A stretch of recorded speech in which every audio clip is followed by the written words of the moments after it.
जैसे अगर आप गांव में है या कहीं भी है या जा रहे हैं, आपके मोबाइल छिनौती हो गया या साइकिल चोरी हो गया, मोटरसाइकिल चोरी हो गया, या कोई आपको पीट दिया, कोई गाली दे दिया, या झगड़ा हो गया, हाथापाई हो गया, या घर मामला में झगड़ा हो गया, या पड़ोसी से झगड़ा हो गया, विवाद, जमीन विवाद हो गया, कोई भी विवाद हो गया, उसका समाधान पाने के लिए जब हम अपनी बात को ले जाकर किसी पुलिस अधिकारी को नोटिस देते हैं तो इस चीज को बोला जाता है FIR।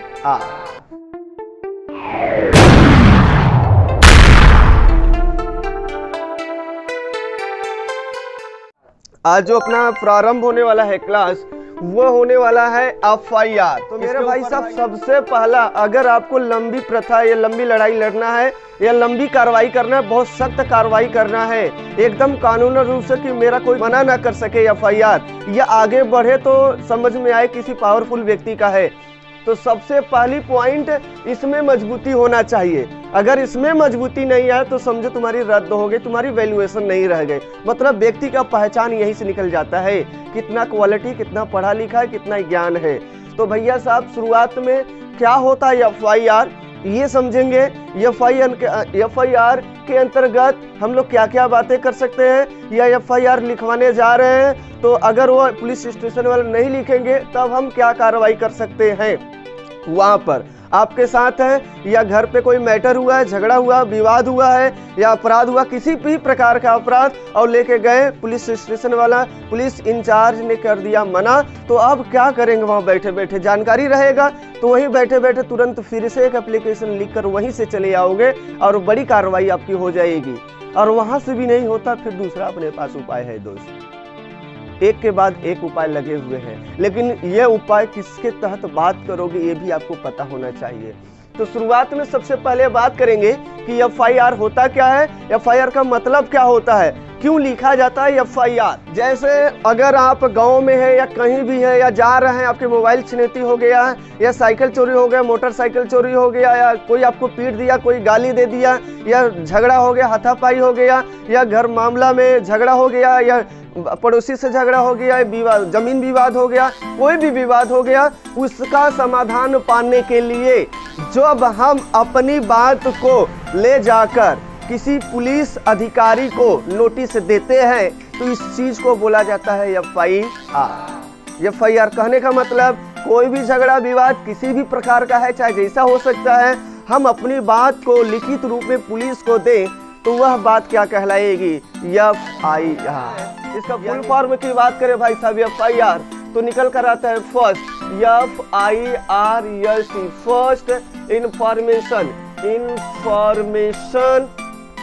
First information report.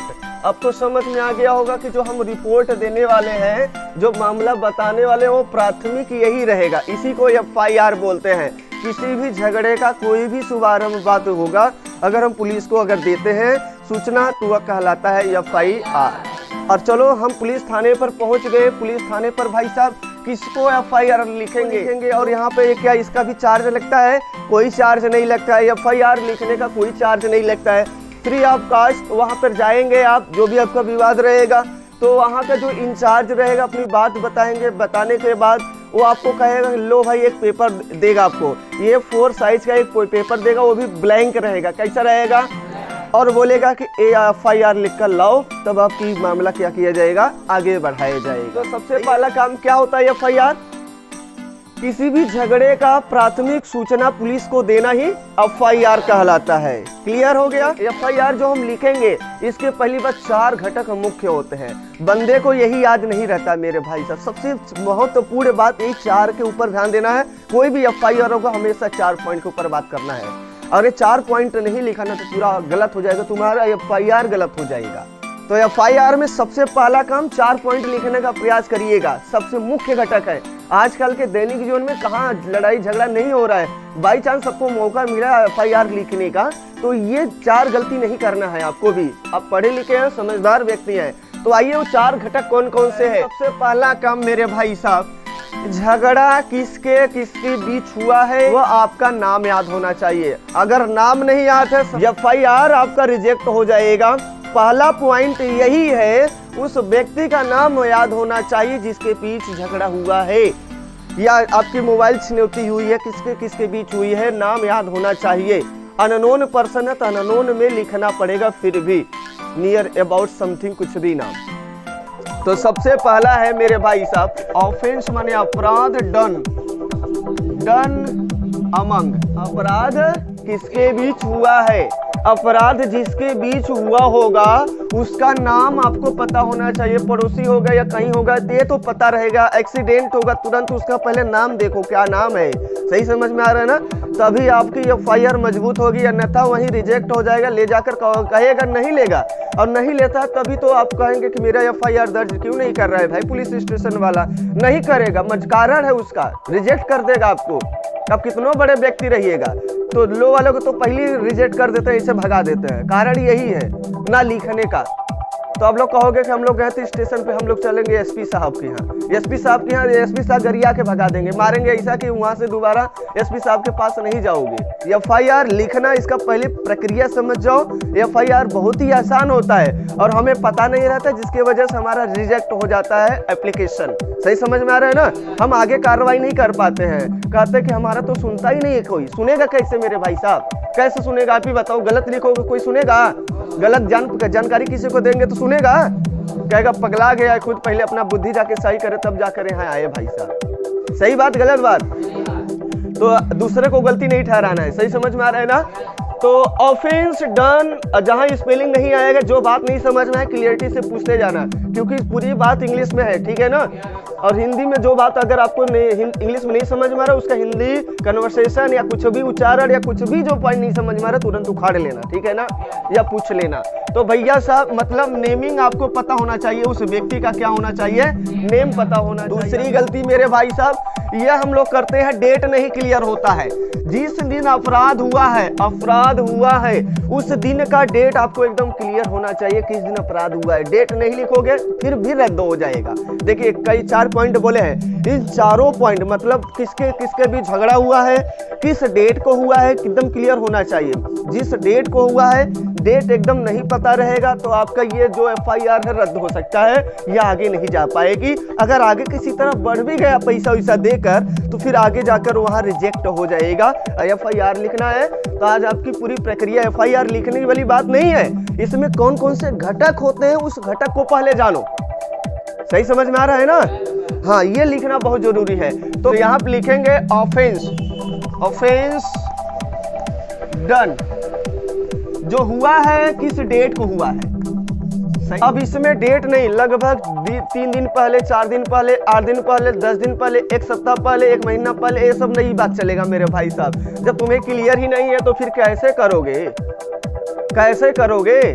तो आपको एकदम एक्यूरेट लिखना है, जो चीजें जो घटना घटित हुआ है, ये बातें आपको 4 मुख्य पॉइंट होते हैं, ये 4 मुख्यतः आपको पता होना चाहिए। एफआईआर अगर लिख रहे हो तब, नहीं तो फिर रिजेक्ट हो जाएगा आपका एफआईआर, मजबूती नहीं आएगा एफआईआर में। कहते हैं ना स्ट्रॉन्ग एफआईआर कैसे लिखे, तो एफआईआर लिखने का स्ट्रॉन्ग सबसे यही मुख्य 4 घटक होते हैं मेरे भाई। और तीसरा पॉइंट यह है ऑफेंस डन जो हुआ है, टाइम की बात करेंगे यहाँ पर। टाइम का मतलब एक्यूरेट टाइम, 8 बजे हुआ कि 7 बजे हुआ कि 9 बजे हुआ कि 10 बजे हुआ, 11 बजे हुआ है, 12 बजे, सुबह शाम दोपहरी कुछ नहीं, सुबह शाम दोपहरी नहीं चलने वाला है, लगभग कल का सुबह में हुआ था, तो ये नहीं लिखना है। तो आपको एक्यूरेट डेट का एक्यूरेट टाइम लिखना है, तभी आपकी मजबूती एकदम आएगा, एकदम सही पहचान मिलेगा, लोकेशन मिल पाएगा। और जब लोकेशन मिलेगा तभी छानबीन अच्छे से किया जाएगा, अन्यथा फिर छानबीन भी नहीं आ पाएगा ठीक से। तो अच्छी एफआईआर लिखने के लिए आपको पॉइंट बताया जा रहा है। 8 बजे हुआ तो 8 PM लिखो, 9 बजे हुआ है तो 9 AM हुआ है तो 9 AM लिखो, मतलब जो भी टाइम है उसको टाइम को एक्यूरेट दिखाना है। 8:30 बजे 8:30 बजे लिखो, 3:30 बजे 3:30 बजे लिखो, वो टाइम हमेशा पता होना चाहिए आपको, तभी दिखा पाओगे, तभी आपकी पावरफुल एफआईआर हो पाएगी, अन्यथा पावरफुल नहीं हो पाएगी। तो आज बहुत जरूरी नहीं है कि एफआईआर लिखवा दें, ठीक है ना, समय मिल रहा है, टाइम है, तो फिर आज वो चालू भी हो जाएगा, ठीक है। तो पहले हम लोग घटक पर बात करेंगे। चौथा स्थान मेरे भाई साहब जो होगा, जो ऑफेंस हुआ है, OFFENCE डन जो हुआ है, ऑफेंस जो डन हुआ है, जो अपराध हुआ है, जो अपराध हुआ है, वो अपराध का प्लेस बताना पड़ेगा मेरे भाई साहब। क्या बताना पड़ेगा? प्लेस। ये 4 जानकारी मोस्ट इंपॉर्टेंट है एफआईआर का। इस 4 पॉइंट पर काम करना, इतना तो आपको पता होना चाहिए। जो भी अपराध हो रही है, किसी के साथ कुछ भी हो जाए, कहीं भी अपराध में 4 ये पॉइंट आपको डालना ही पड़ेगा, और नहीं डाला तो फिर समझिए आपका एफआईआर वीक हो गया है। वीक हो जाएगा तो चाहे जब रिजेक्ट भी हो जाएगा, ध्यान रखिएगा, चाहे जब रिजेक्ट हो जाएगा, कोई भी करवा सकता है रिजेक्ट। अगर ये 4 पॉइंट को अगर आपने डाल दिया, रिजेक्ट कभी हो ही नहीं सकता है। अगर वहाँ एफआईआर नोट नहीं कर रहा है फिर पुलिस स्टेशन वाला, अब तुम कार्रवाई कर सकते हो आगे की तरफ। कार्रवाई किसके अंतर्गत किया जाता है और कौन सी धारा इसमें लगती है, सब बताएंगे मेरे भाई साहब। घबराना नहीं है, ठीक है ना। थोड़ा पेशेंस रखोगे तो सब आसानी से एकदम ढर्रे पे बता देंगे। और जैसे लगेगा अब एफआईआर तो लिखना क्या है, चुटकियों का खेल है, अब समझ में आया एफआईआर कैसे लिखा जाता है। नहीं तो एफआईआर लिखने ही नहीं आता है। क्या लिखे इसमें, कौन सी बात लिखे इसमें हम बता रहे हैं। जो ये समय चल रहा है, माहौल चल रहा है, हर यंग पीढ़ी को, हर नव युवक को एफआईआर लिखने आना चाहिए भाई साहब। एफआईआर लिखने नहीं आया तो सबसे बड़ी कमी तो आपके अंदर ये हो गई। अब मतलब लेटर लिखने आना ही चाहिए आपको। और लेटर सपोज दैट आप ये 4 पॉइंट लिखे हैं आप अपने एप्लीकेशन के अंतर्गत, एफआईआर के अंतर्गत, और आपकी एफआईआर रिजेक्ट कर दिया जा रहा है। पुलिस थाना वाला पुलिस इंचार्ज नहीं ले रहा है, ठीक है ना। हाँ, जो हम लोग पुलिस थाना पे रहता है व्यक्ति, उससे हम बोलते हैं पुलिस ऑफिसर इंचार्ज। क्या बोलते हैं भाई साहब, इंचार्ज के नाम से वो जाना जाता है। वहाँ का मेन अध्यक्ष रहेगा, मेन हेड रहता है, जिसे हम इंचार्ज बोलते हैं। क्या बोलते हैं, ऑफिसर इंचार्ज। तो अभी दिक्कत नहीं, अभी लिखवाएंगे तो क्या क्या हेडिंग बनेगा सब आएगा, ठीक है ना। अब बात यहाँ पर आ गई मेरे दोस्त कि अगर हम एफआईआर लिख रहे हैं और लिख कर उसने बोला कि भैया एफआईआर लिख कर दीजिए, या घर से ही लिख कर लेकर चले गए। कहाँ से भाई साहब, घर से लिखकर चले गए हैं, या कोई पेज पाया है 4 साइज का कहीं दुकान पे बैठा वहीं से लिखना शुरू कर दिया और ले जाकर दे रहे हो, नहीं ले रहा है। तो नहीं ले रहा है तो फिर आपके ऊपर आप कार्रवाई कर सकते हैं। ये कार्रवाई जो होता है मेरे दोस्त, ये सिंपल सा एक होता है लेखा जोखा।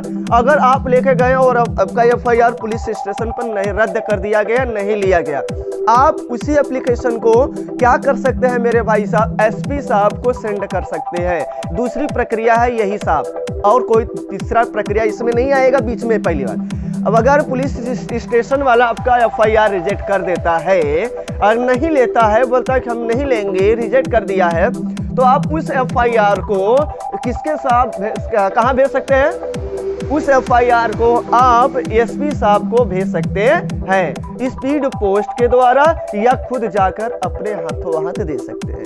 वहीं पर बैठे बैठे पुलिस स्टेशन के बगल में ही क्या है, शायद आपका ये है स्पीड पोस्ट है, वहाँ डाक है ना, भेज ही सकते हैं। व्यवस्था बड़ा बढ़िया भी है।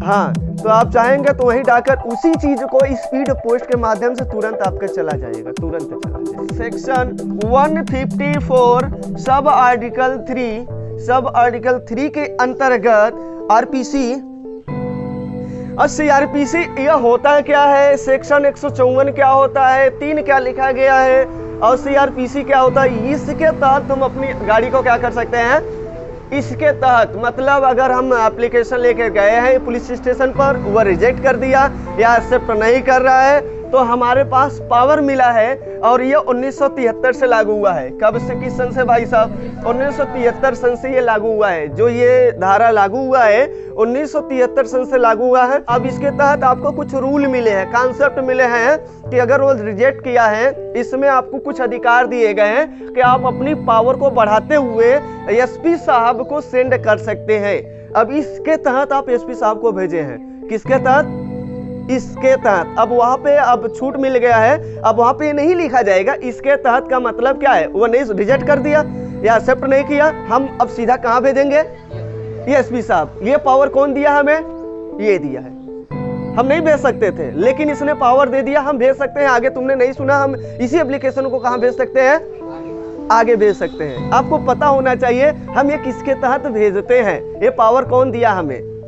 इसका मतलब क्या समझ में आ रहा है भाई साहब, ये क्या है, इसको एक कोड के नाम से जानते हैं। ये एक कोड है, कौन सी कोड है भाई, पूरा नाम, यहाँ जगह कम है, थोड़ा सा नोट करिए, हम इसको थोड़ा डिलीट कर दें। एफआईआर अगर हम थाने पर लेकर जा रहे हैं और थाना वाला जो इंचार्ज है आपका एफआईआर एक्सेप्ट नहीं कर रहा है और आप ये पॉइंट लिखे फिर भी एक्सेप्ट नहीं हो रहा है, तो आप अपनी जो बात होगा मेरे भाई साहब, किस पावर के तहत सेक्शन 154 सब आर्टिकल 3 सीआरपीसी धारा के अंतर्गत यह 1973 में लागू किया गया था, इसके तहत आप क्या कर सकते हैं, एसपी साहब को, किसको मेरे भाई साहब, एसपी साहब को आप क्या कर सकते हैं, अपनी एफआईआर दर्ज करा सकते हैं, अपनी एफआईआर क्या कर सकते हैं, दर्ज करा सकते हैं। स्पीड पोस्ट के माध्यम से उसी लेटर को सेंड कर दीजिए या हाथों हाथ जाकर खुद उनके पास देकर आइए। दोनों तरीका आपके पास है, स्पीड पोस्ट करना तो स्पीड पोस्ट कर दीजिए या तो खुद जाकर उनके पास देकर आइए। तो भैया साहब ये एफआईआर इसके तहत भेजते हैं, लेकिन इसका पूरा फुल फॉर्म जो सीआरपीसी ये है, ये होता क्या है, तो मतलब अगर हम सीआरपीसी बोले सीआरपीसी तो इसका मतलब होता है the code of criminal procedure.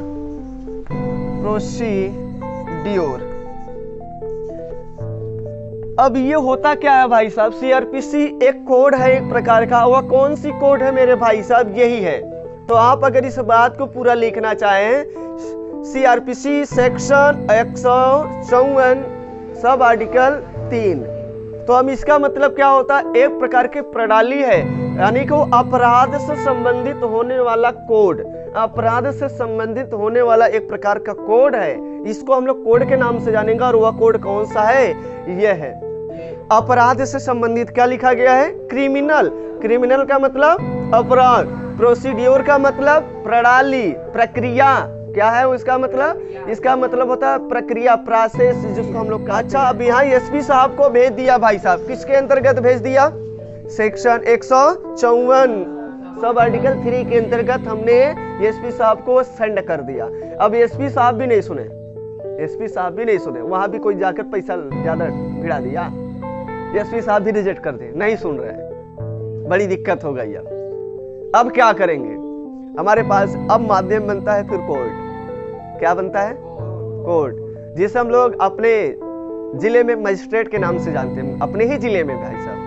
तो अपने पास दूसरी जो पॉइंट मिलेगा 154 156 किसके तहत भाई साहब, मजिस्ट्रेट साहब को भेज सकते हैं। किसको भाई साहब, अब मजिस्ट्रेट साहब क्या करेंगे, उनको भी पावर मिलना चाहिए ना भाई साहब, तो पावर मिला है उनको। अब वो क्या करेंगे, 190 से अब उनको 190 के तहत अब क्या करना पड़ेगा, सीधा भेजेंगे कहां पर, आपकी बात फिर से आएगा कहां पर, आपकी पूरी बात आएगा ये फिर से पुलिस स्टेशन पर।